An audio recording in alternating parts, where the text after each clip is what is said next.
I'm a big proponent of literacy. You know, ask me how you keep black boys out of jail, teach them how to read.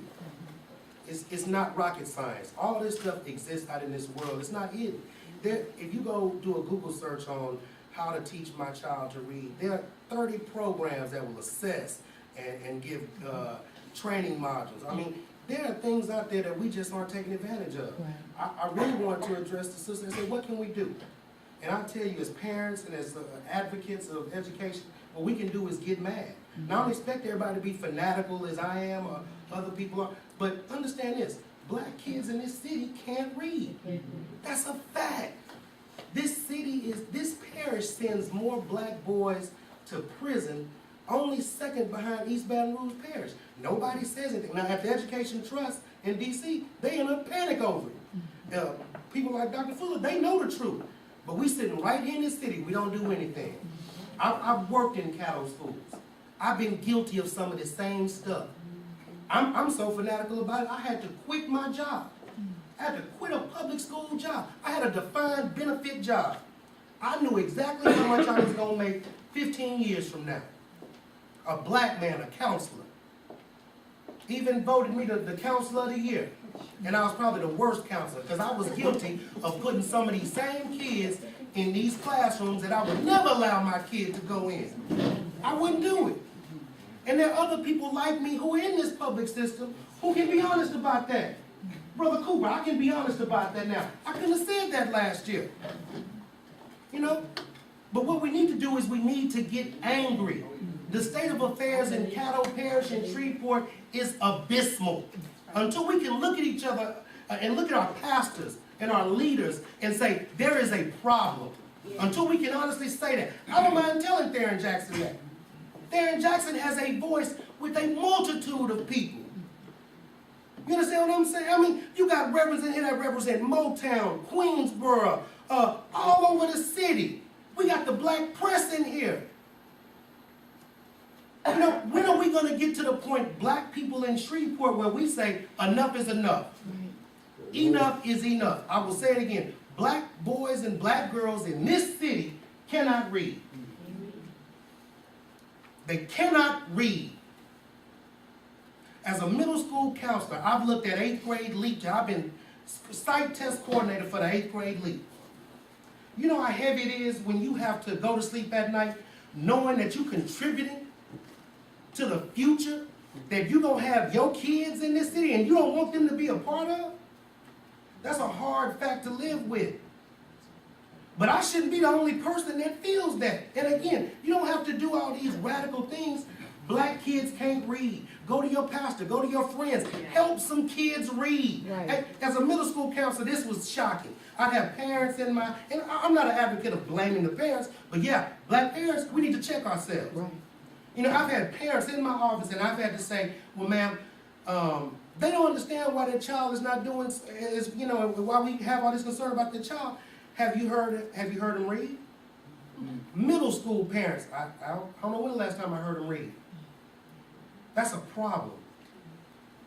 You know, and it's not about, it's not about us being comfortable, because I'm not convinced, Brother Fuller, that we're going to be moved to action. I don't know what it's going to take. Some of these same people in here, me included, said right up at the church down the street when Jeffrey Canada came and we amen. And I'm going to say it. Jeff Canada's not going to save us. Howard Fuller's not going to save us. Bayo is not going to save us. It's going to take... Yeah, it ain't no Superman. It's going to take us in this town. Now, when it means something of some economic importance, others are going to run to the issue. And all of a sudden, black boys and black girls are going to be the #1 topic.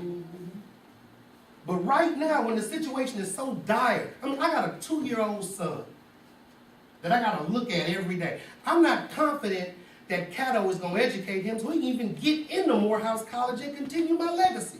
Now, to that end, I got to consider sending my child to a private school that I can't even afford. I just told you I quit my job. but this is the situation we're in this city. Yeah, I mean, if they don't come, I got to do something. But the one thing I wanted to say, and again, sister, I just wanted to tell you, the one thing we can do is get mad. Black kids cannot read in this town. Now, my kids can read. My daughter don't even go to public school. She goes to South Holland. Y'all know where that is? Yeah, the same school that when my mama first taught, they had her teaching out of a bathroom. Now my daughter walks those halls, but for all intents and purposes, South Holland is a private school. You understand what I'm saying? And it's a public-private school. And I got choice, because even though I'm far from rich, I'm working class enough to say I want my daughter to go to this school. So we're going to magnet test her, tutor her, get her in. But for every one of me that can do that, it's 100 in Motown or Cooper Road who can't. But as long as we get to live on the west side and ride big rims, hey, that's, you know what I'm saying? We don't even live by poor black folk anymore. Yeah, I was raised in Queens, but I don't even, you know, my daughter will never know what that's like. We move out here to Pines Road, or Lord, let us in South Shreveport, and we done made it. You know, so all I want to say, sisters, to you and everybody else, do something about the fact that our kids cannot read in this town. You have Sunday school teachers every Sunday around this city, beautiful black churches, preaching the word to our kids, and they sit in a room full of kids who cannot read. And they don't challenge that. I see my homeboys and my friends, and I see them letting their kids listen to all kind of stuff. I say, hey man, that's not cool. You know, it's not cool to let that kind of music go into your daughter's ears, man. You know, or what are you doing to make sure she's on level? Have you joined the PTA? Have you talked to her teacher? Hey, let me tell you, this is how you can do it. Do something. Do something. So until we collectively do something, I got to tell 10, you got to tell 10, you got to tell 15. Until something happens with us, we can have Brother Fuller, Superman, Shri, y'all can do all y'all want to. Nothing will change in this parish. Nothing will change. I've stood in front of folk since I left Caddo and said, listen, this is what it takes to make a school happen. We need a school. We need a school for black boys to introduce them to media sciences, engineering sciences. We need just all kind of opportunities, journalism, writing. Let me tell you, Brother Fuller said, he was quoting Frederick Douglass.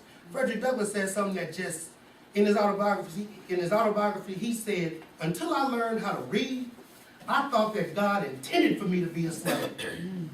How powerful is that? Yet every night I go to sleep and there's hundreds of kids who live right around me who cannot read. I mean, this is actually worse than slavery. There's a little quote going on the internet that says per capita black people had a literacy rate higher during slavery than we do now. Now, whether that's true or not, that's floating around out there. That per capita we had a higher literacy rate when it was illegal for us to read? I mean, the problem is with us, y'all. And I don't want to continue to look to anybody else but us. If one thing I'm going to take from this meeting is Brother Fuller telling us to put the mirror in front of you.